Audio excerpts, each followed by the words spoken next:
You have to be really intentional about putting a team together. Crawled out of the pound and started screaming. How good is Joey Bosa? Herbert, rolling, looking, throwing, end zone, touchdown, intercepted. Derwin James. Derwin was there. You got to be on a mission every day in the NFL. But even more than that, you got to be on a mission together. Great hands, Keenan Allen. The Los Angeles Chargers select Rashawn Slater. Asante Samuel Jr. Stop! Oh, I'm stopping y'all boys. That's what I'm Intercepted. Picked off by Michael Davis. Explosion. Explosiveness from Ekeler. There's Murphy. Boy, he blew that up, didn't he? It is picked off. Nasir Adderley. 50-50 ball is 100%. Mike Williams.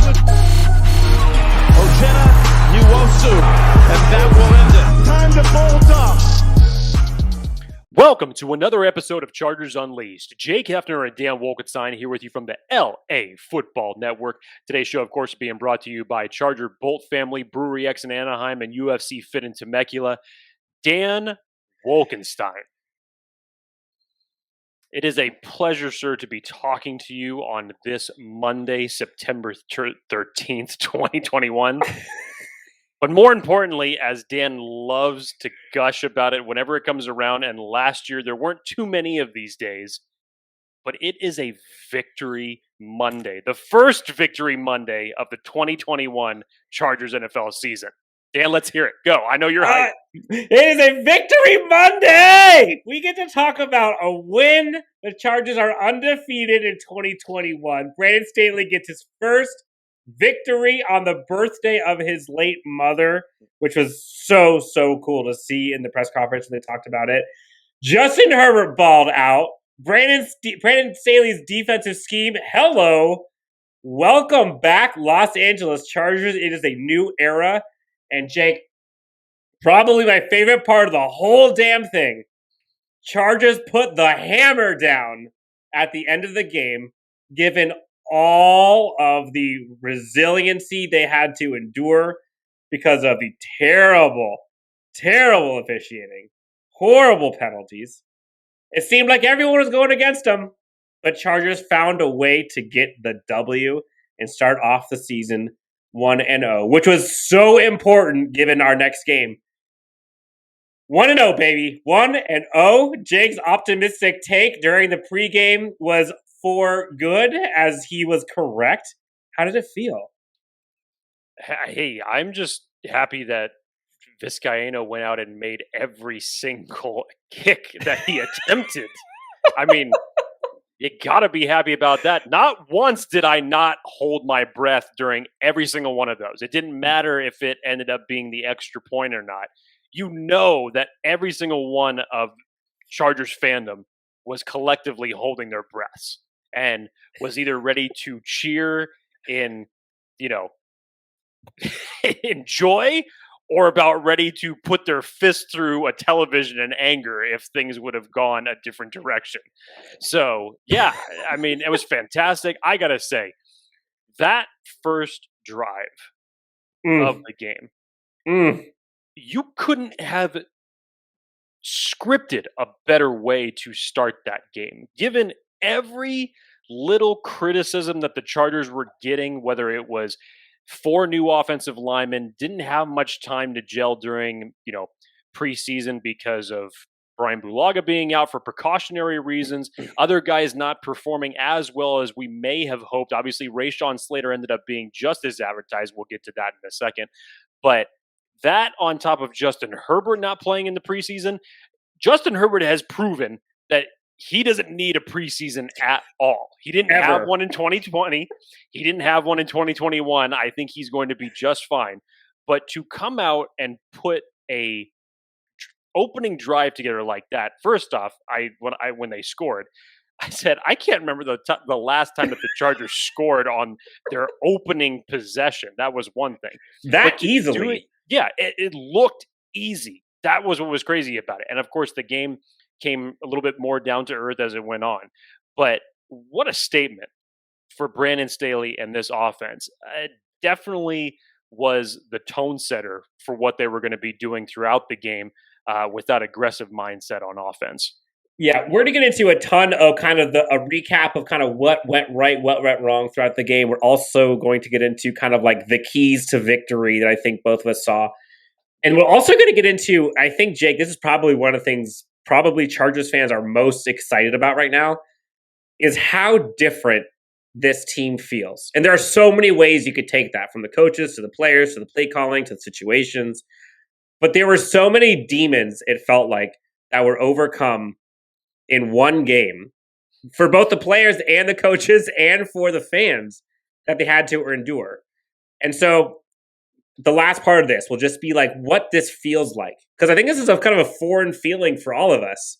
Because, Jake, you and I were talking during the game, and I want to say it was like late third quarter, early fourth quarter. Like your hopes were pretty low. You were not feeling too good about this. I was watching the Achilles heel of what I've been criticizing for this team, and that I was nervous about for this team. The interior defensive line, Antonio Gibson, and that running game of the Washington football team started to get it going. We tried telling Kyler Fackrell. We tried telling him. Hey, they started controlling the tempo a little bit, and I just thought, I'm like, okay, this is starting to look a little too familiar. I don't like where this is headed. What's that old adage? Good teams find ways to win ugly games. I wasn't surprised that it was as close as it was, but there were a lot of aspects in it that just made it ugly, whether it was the officiating, boneheaded penalties, dropped passes. I mean, stuff that you don't see happen in the same game, like mistakes from Joey Bosa or dropped passes from Keenan Allen. Okay, one of those in one game and one of those in another game, but not in the same game. And I don't know, Justin Herbert, I think, had 7 drops in the same game.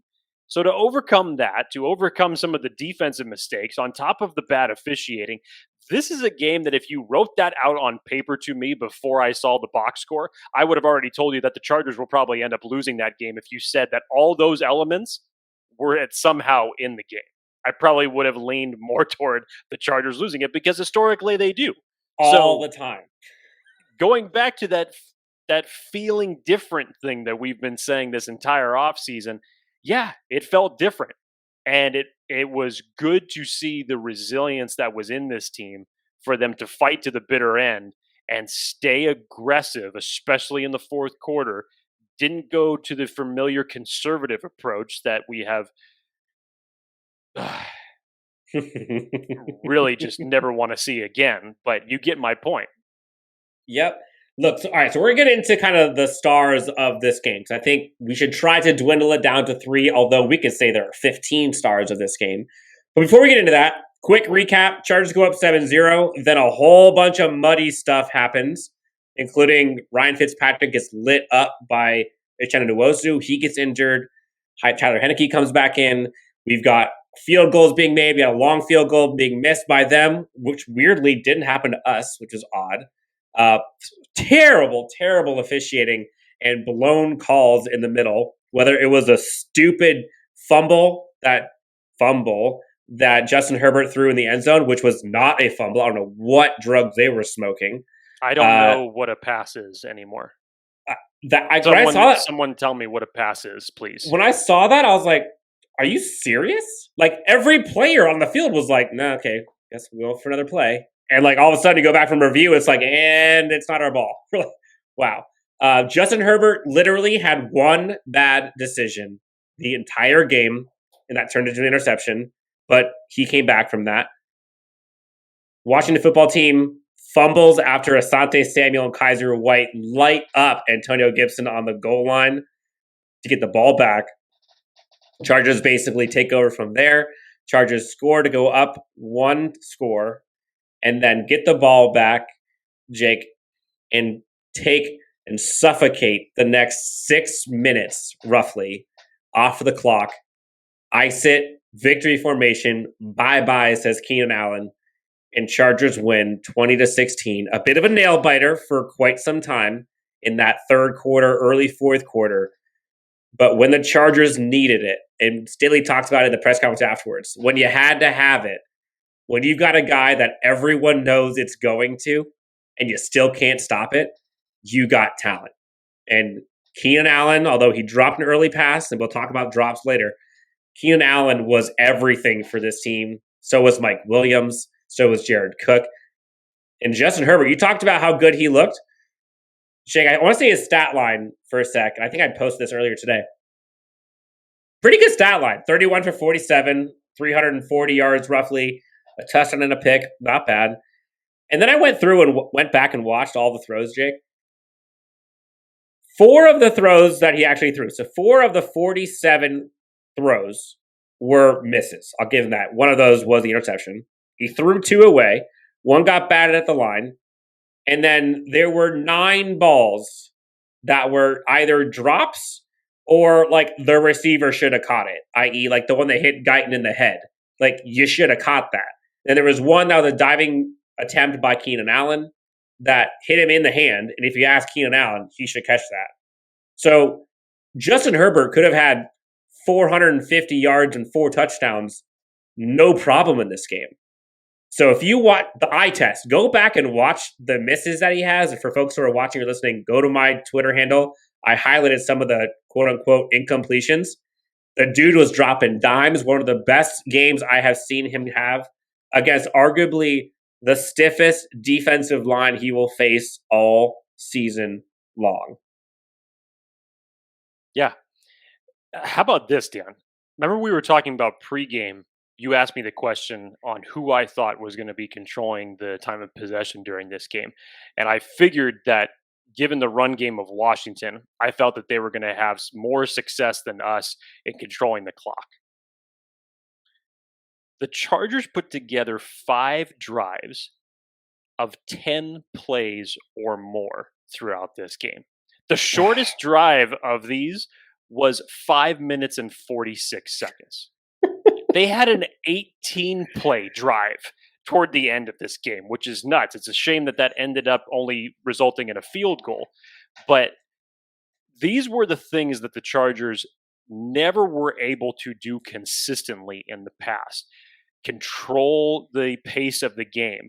The third down percentage wins that the Chargers got during this game was something absolutely ridiculous. What was it? I think it was like 14 of 19 the Chargers were on third down, which is absolutely ridiculous. And 73% as a team for third down conversions for the Chargers. And I think Justin Herbert's stat line, much like he was doing last year on third down, I think it was around like 106. I think it was like 166 yards that he passed for while on third down. 160 yards, 13 for 16, and 11 first downs. Thank you. Those are just insane numbers to put up. And to do that with a new head coach, it's a statement. It really is. That should be the identity of this football team when you have the type of talent that you do. And yeah, I mean, you can't knock it. It's a tremendous winning formula. It sounds like it should be one of the simplest things for people to follow. But when you do it in the way that the Chargers did yesterday, in truth, the game should have been more like 40-16. But you're still going up against a stout defense. Yep.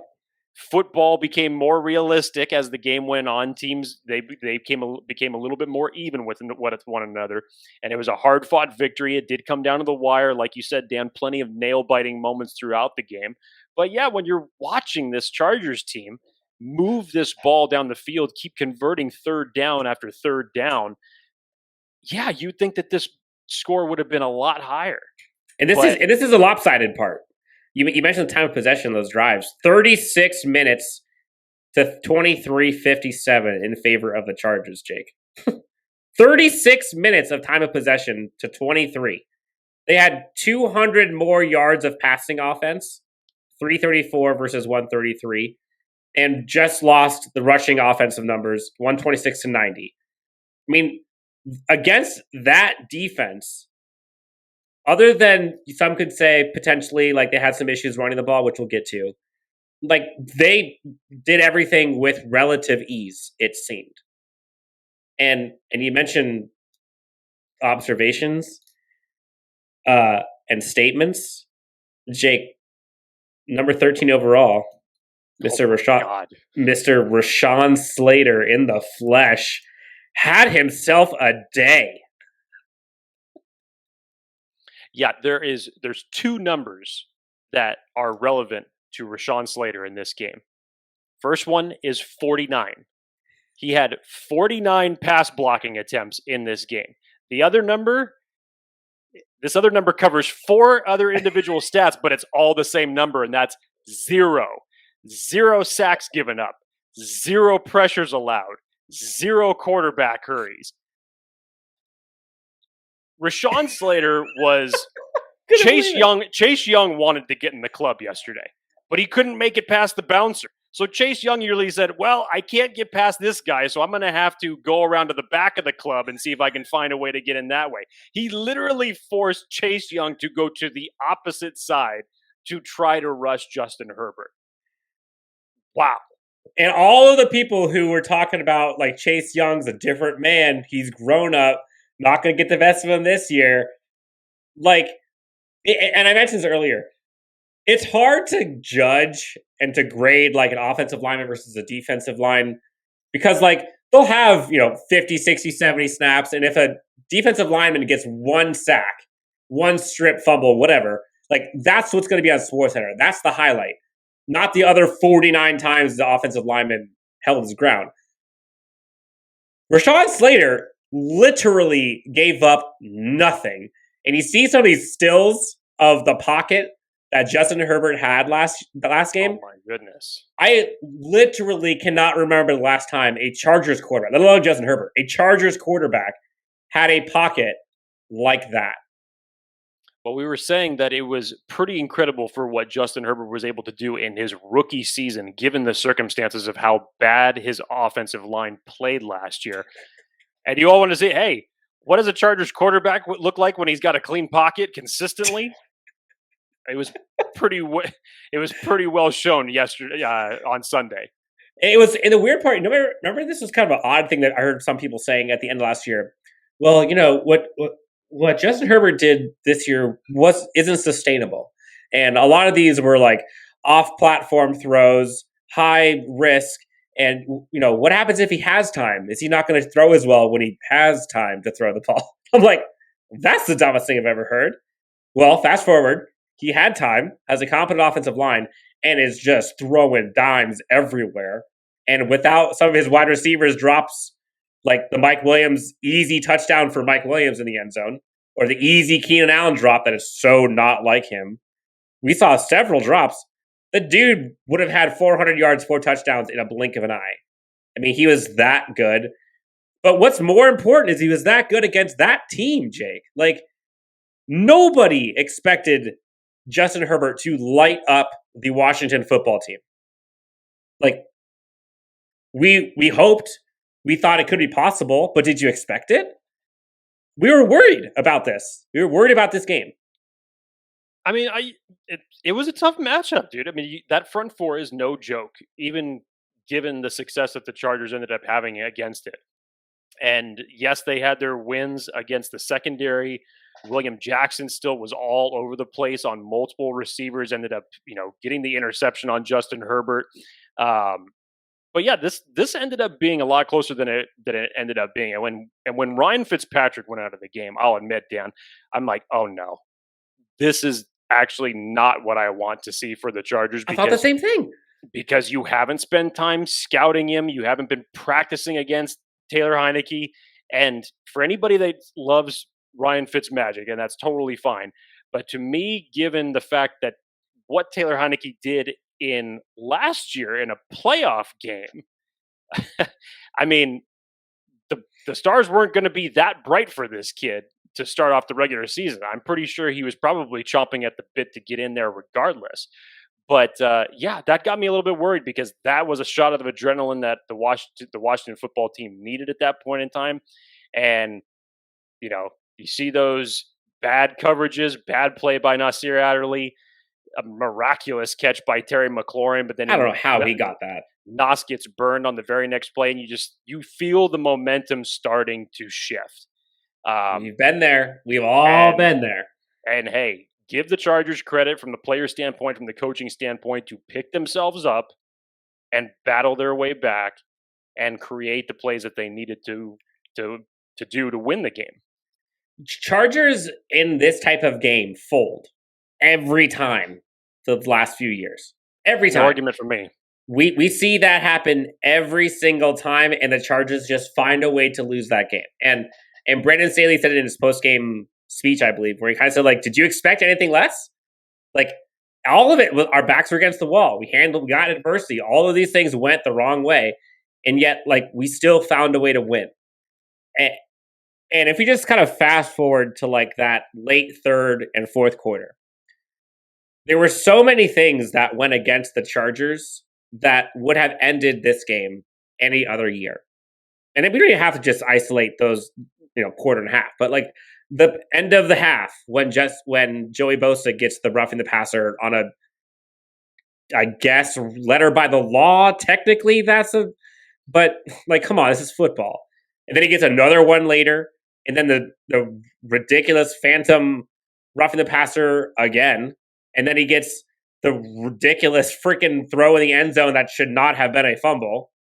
And then, like, there were these constant things happening. And even Chargers on that last drive, they get an offensive holding, and they're backed up. I think it was 2nd and 20, I believe. And Chargers just decide, screw it, we're chucking it, and they get it. It was nice to see when the game was on the line. So let's just take that last 6 minutes, last 10 minutes or so. Chargers defense held up. Special teams held up. And the offense, when given the opportunity to close out the game, didn't give the Washington football team another chance. I think there were 4 straight third down conversions by Justin Herbert on that drive. 1 to Jared Cook. I think it was 1 to Mike Williams. I think 2 to Keenan Allen. The Keenan Allen one, I think, is on 3rd and 16 or something. 3rd and 13, he got 16. I mean, unreal stuff. And to be able to line up in victory formation when you had the ball at 6 minutes left, like that's what winning teams do. And I don't think I remember seeing a time in which Chargers have done that in at least a couple seasons. No. Closing out a game, 6 minutes, churn the clock, end it, game over. No. The 3rd and 16 is what I wanted to reference, Dan, and I'm glad you brought it up, because that is a situation where the Chargers actually started on that drive out their own 18, and they got it down to 2nd and 6, and then it was an unfortunate holding call, which backed it up 10 yards, and you're thinking to yourself, oh my God, now it's 3rd and 16 from the 12. And normally this would have been a conservative... We know. Run up a run on a 3rd and 16 just to try to get some type of positive yardage, a screen pass, or it's probably getting picked off. But no, give it to 13, and he ends up taking it and getting a first down and keeps this drive alive. I mean, that was insanity. The way that Justin Herbert was throwing the damn ball throughout the entirety of the day was insanity. I mean, it looked effortless for him, but he was firing bullets all morning long. And he was throwing passes not just with like finesse, but also with force. Like he threw the bullets, like you said, but that touch pass he threw to Guyton in the first quarter, or maybe it's the second quarter, I think it's like a 30-yard throw where he just lobbed it up like a raindrop. I'm like, this is unreal. And look, a lot of people were saying, like, from Washington football standpoint, when they're fans of that team, we got Chase Young. Wait till you see what he looks like against us. Sophomore slump. Blah blah blah blah blah blah blah. Whatever you want to say as a competitive component, like Justin Herbert's that dude, and for him to come out the way he did, and just for the most part dominate. Again, he made one bad decision on the read on the back corner that got picked off by William Jackson. Other than that, he was almost perfect. So that's what Chargers offense looks like, with a competent offensive line, with a quarterback and with receivers that are healthy. Switching over to the defense, Jake, how refreshing was it to see Mr. Derwin James back on the field? Talk about, I got your back. Remember when I think he said that in the pregame where he went up to Justin Herbert before the game started and he was like, I got your back. You do you, basically. How many times did we see the defense stand up for this offense? And that's because of Derwin James. Like he's that guy. How about just the team stand up for Derwin James himself when he almost got that interception very early in the game, when it was the exact formation that Staley had talked about, because on that particular play, they put Derwin in the slot. They moved Chris Harris back to the safety position, and terrific coverage by Derwin throughout the entirety of that play, and almost got the interception, which probably would have thrown the team into a damn frenzy if he came down with it. But as Brandon Staley said when he was giving out game balls after the game was complete, he said, this is a different movie with this guy on the field. And that's not a lie. Nope. No, so game balls were given out to Keenan Allen, to Justin Herbert, and to Derwin James. Other than those three, and also, of course, you saw that leadership moment by Justin Herbert, also giving a game ball to the first victory of Brandon Staley's career as a head coach. You got a game ball as well. Other than those game balls, stars of the game, who else do you give game balls to? I think what Mike Williams did, yes, thank you, was 100% granted for it, because Mike Williams looked really, really solid on Sunday, especially the typical slant pattern that you just keep running once you get the ball. You keep running across the field. No, Mike Williams literally just put his foot in the ground, turned the other direction, and then totally carried it for about another 10 yards. Totally fooled the DB on which direction he was going. He looked sharp. And for a guy who didn't have, much talk about him during the preseason, because for a certain period of time he wasn't practicing, and of course we're all up in arms about the Tyron Johnson situation and the way that Joshua Palmer's looking in the preseason, and he can't run routes. You kind of forgot about it. But I'll say this, Dan. I mean, to that question, maybe this is another way of Joe Lombardi figuring out how to utilize a player properly, because the criticism on that, because I know you want to touch on that as more than anything. Can he win the 50-50 balls? Yes. Has that traditionally been his bread and butter since he's been with this team? Yes. But when you have a coaching staff that can put your players in a position to not only be the best versions of themselves, but to win individual matchups, this was a clear-cut example of this. Keenan Allen, we know what he can do. In my opinion, there's nothing that Keenan Allen can do when he's on offense. Justin Herbert, you got a good glimpse of that. I mean, it already looks like it's going to be, it could possibly be a step above what we had last year. Maybe not as many touchdowns, but just progression for a young quarterback. It looks like it's already off to the right start. But for Mike Williams, for a guy who's in a contract year, who absolutely needs it, I don't think you could have, aside from another touchdown, that you couldn't have asked for a better start. There was one point, I think, before the half, or at least maybe by the early point in the third quarter, where Mike Williams had 5 receptions for 56 yards. That's pretty much what he used to average last year in 2020. That was around what he averaged. That's a Michael Thomas half. Exactly.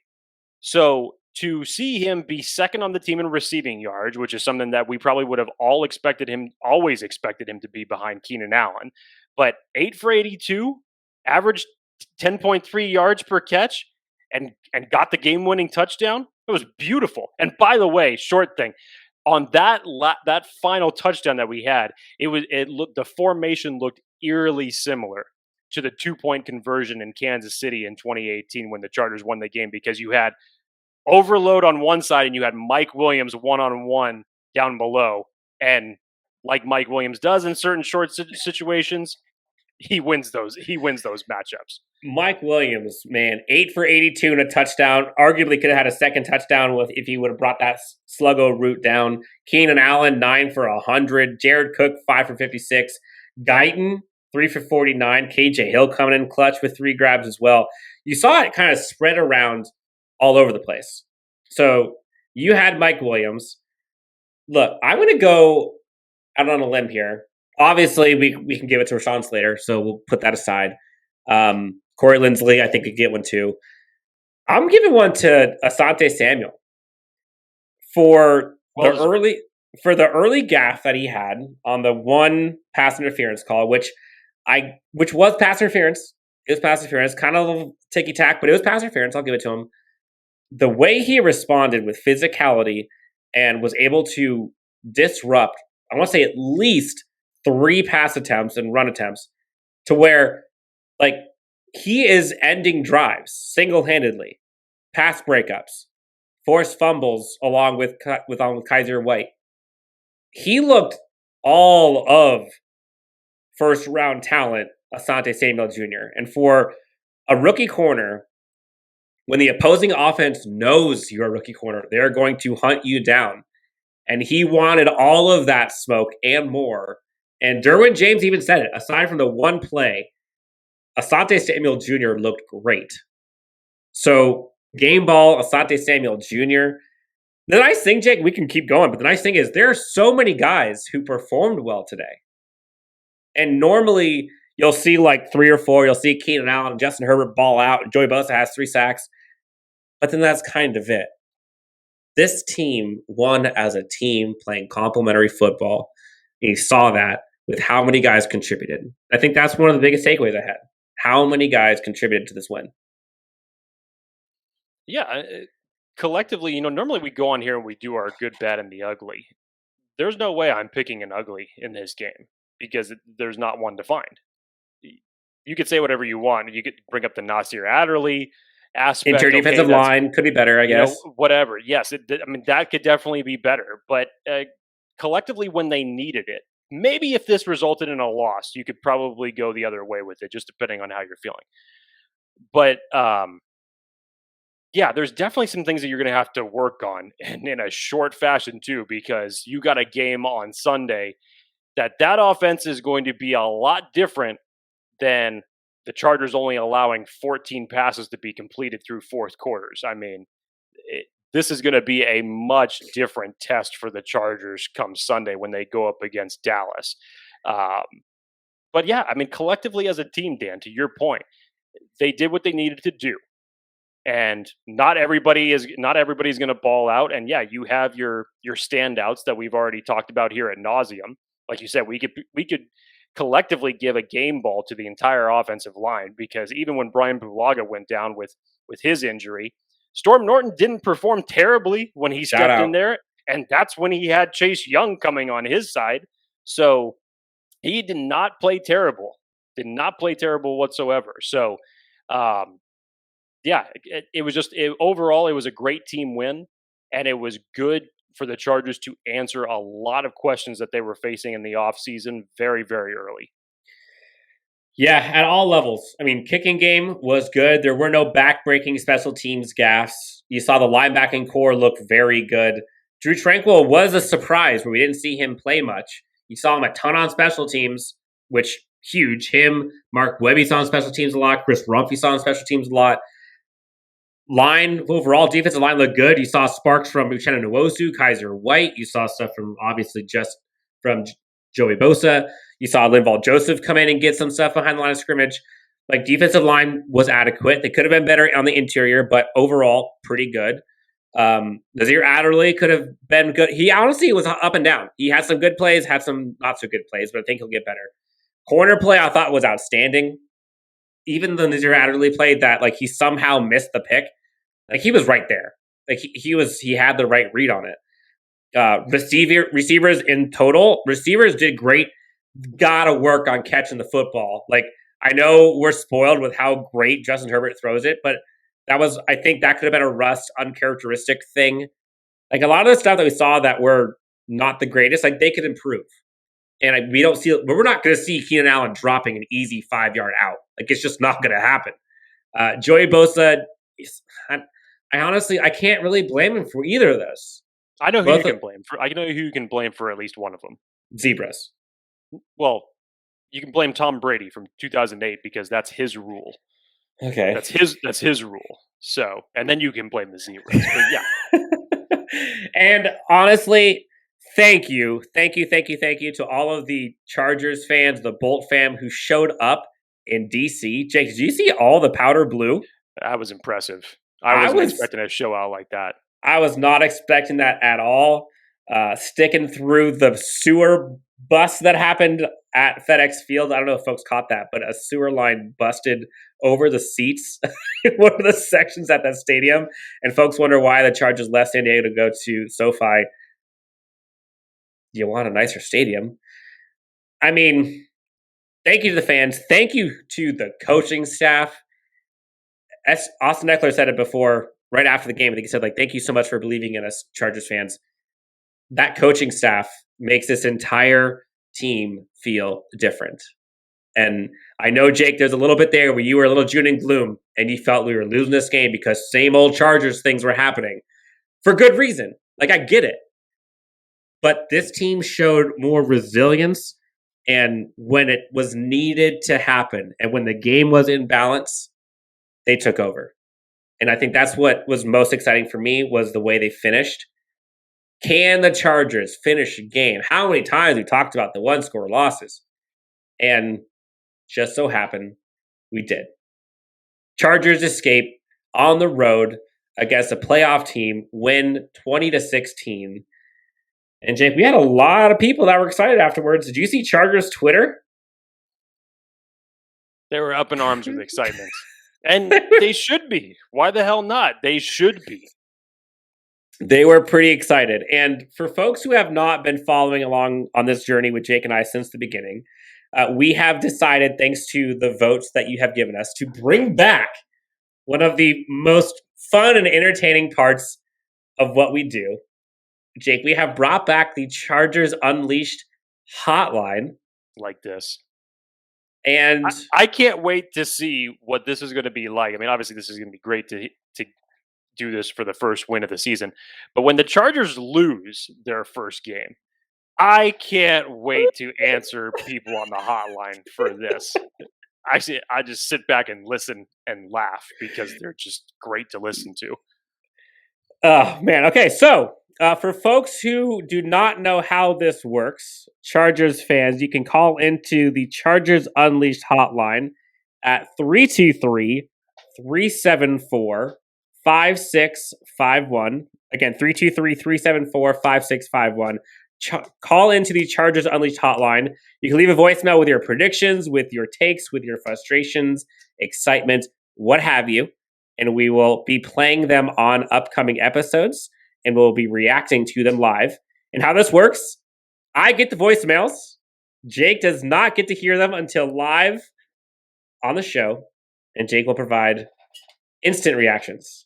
So, Jake, without further ado, we have to tell the good friends who Chargers Unleashed is sponsored by. So let's say Chargers Unleashed Hotline is a proud, fun place, and is brought to you by our good friends over at Brewery X up in Anaheim. Amazing spirits, amazing beer. Check them out. Awesome service outside. They got great food as well. We actually, Jake, my wife had a bachelorette party this weekend. Was it Brewery X? For one of her friends. And she asked, like, hey, can I bring some drinks over to the party? And I was like, hey, you should bring some of the Brewery X stuff. She's like, oh, yes. So she brought. Did you have her take the seltzers? Yup. So she brought some of the seltzers. And she gets there, and like 3 of the ladies that were there were like, oh my gosh, you got Brewery X? No way. So she proceeds to tell them the story. She's like, man, one of those drinks they got there will really mess you up. And Chris is like, oh, the jungle juice. They're like, you brought some? I knew it. Yup. Needless to say, they had quite the time. So yes, shout out Brewery X up in Anaheim. Sponsor the show. Great friends, great beer, great food. Check them out. Brewery X up in Anaheim. All right, Jake. Without further ado, the first voicemail on Chargers Unleashed Hotline for 2021 season comes from none other than friend of the show. Chargers win! Scared ball loses games. The Chargers did not play scared ball. They came out throwing with just 4 minutes left, neither running out the clock, and they came and they got a W. Woo! Let's go. Bolts up. Friend of the show, Tyler Lawrence, the Master Bolt, calling into the show for the first voicemail. Goodness. Good to hear Tyler's voice again. Man, Tyler sounded like this was like a game that was at 5 p.m. and he was already in the weeds with drinks, man. That's great to have that type of emotion at around 1:30 on a Sunday after a 10 a.m. game.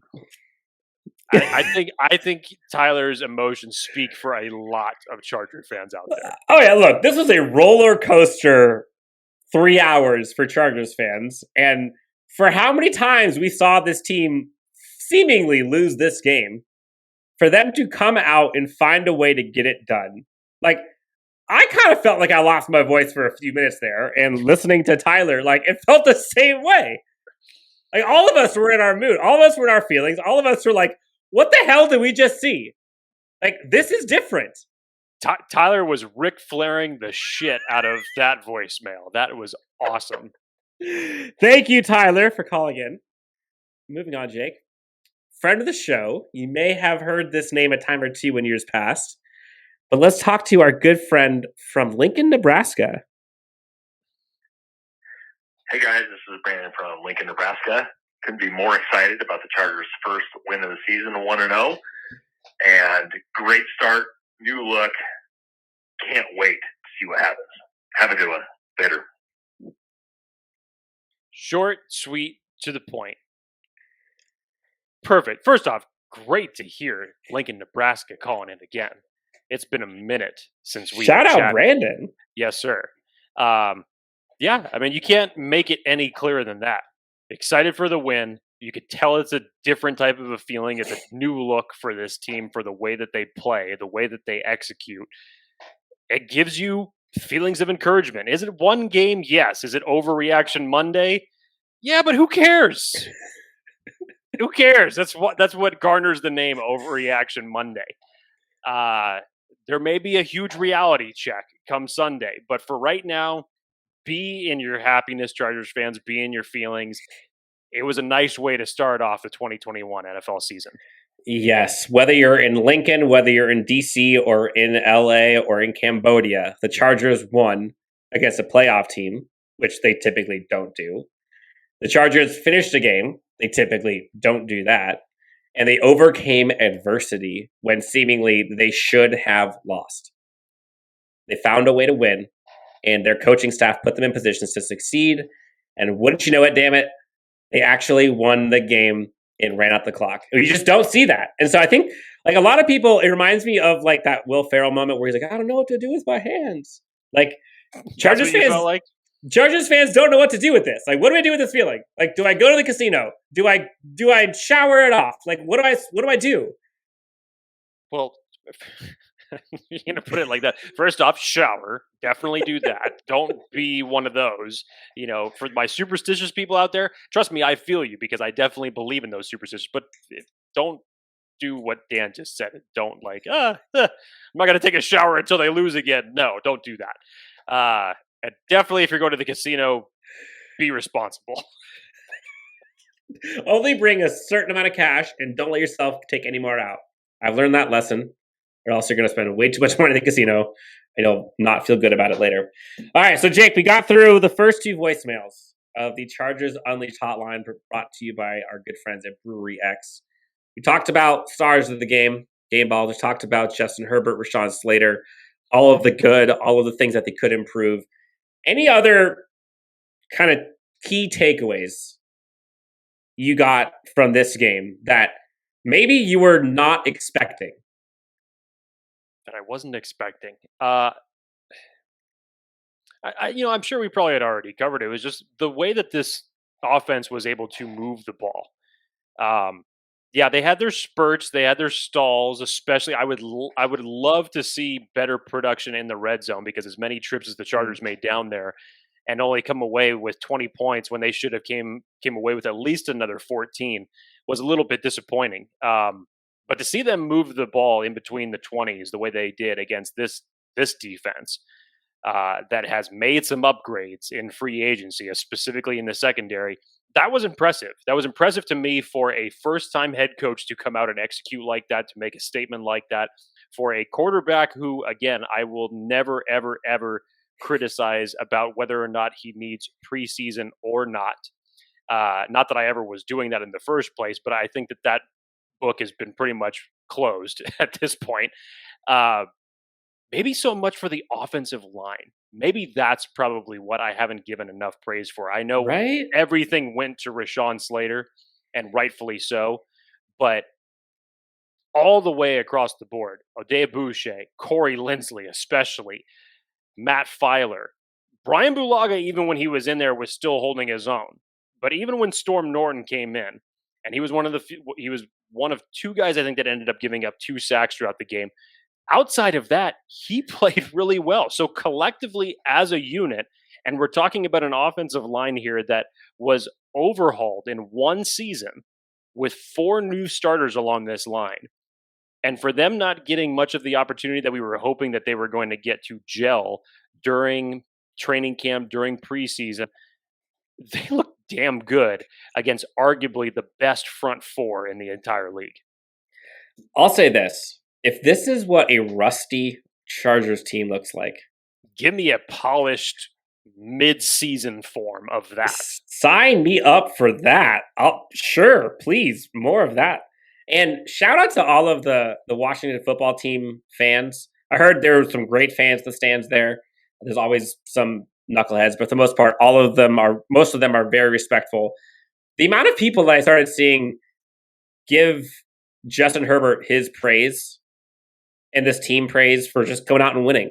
Like, I don't know. I'm not sure why Justin Herbert surprised them, but regardless, he showed up. And to see everyone on the opposing side nationally, you hear Daniel Jeremiah talk about Justin Herbert being a front runner for MVP. You hear all this national exposure about the Chargers offensive line and Rashawn Slater and Derwin James, blah, blah, blah, blah, blah, blah, blah, blah. It's just nice to see all of the things that you and I have both, as well as a lot of the Chargers fans and podcasts and the team themselves. There have been so much excitement and the hype for this team and how things are quote unquote different. And there's been a lot of talk. This was the first time where we actually got to see it. And so I think it was really gratifying and rewarding to me to just see the team do it, to go out and execute. Happy for Drew Tranquill, given the horrific injury he had last year. Happy for Derwin James. I mean, I'm happy for Nazir Adderley, who's gone through a bunch of injuries. Chris Harris, who was injured a lot last year. Brandon Staley, who's gone through turmoil in his life. Joey Bosa, Justin Herbert, Keenan Allen, Mike Williams. There's so many guys who I just feel good for. They deserve this victory. Austin Ekeler, come on. There's so many good stories that came out of this game. And I just feel good to be covering this team and seeing all the work they put in actually being showcased and us getting the benefit of it come week 1. Chargers win 20-16, and the Chargers sit atop the AFC West, at least for one more week.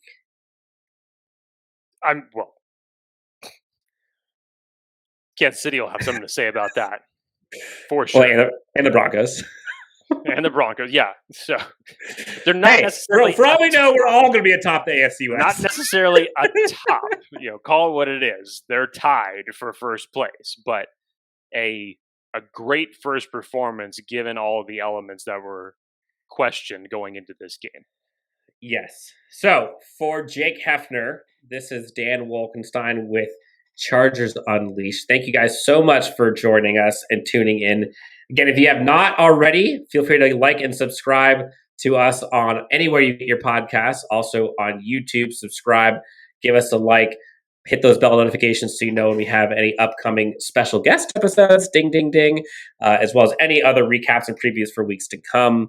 You can find Jake Hefner at Jake T. Hefner on Twitter.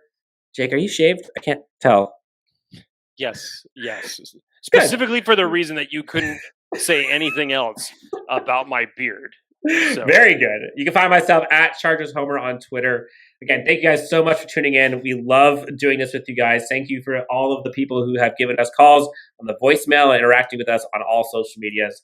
We will talk to you here in a few days when we get to preview the Week 2 matchup versus the Dallas Cowboys at home at SoFi. I'll be there in attendance.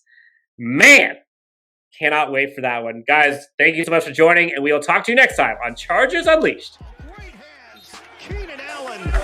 The Los Angeles Chargers select Rashawn Slater, Asante Samuel Jr. Stop! Oh, I'm stopping y'all boys. Y'all can't catch me. Intercepted. Picked off by Michael Davis. Explosiveness from Ekeler. There's RP. Boy, he blew that up, didn't he? It is picked off. Nasir Adderley. 50-50 ball is 100%. Mike Williams. Uchenna Nwosu, and that will end it. Time to bolt up.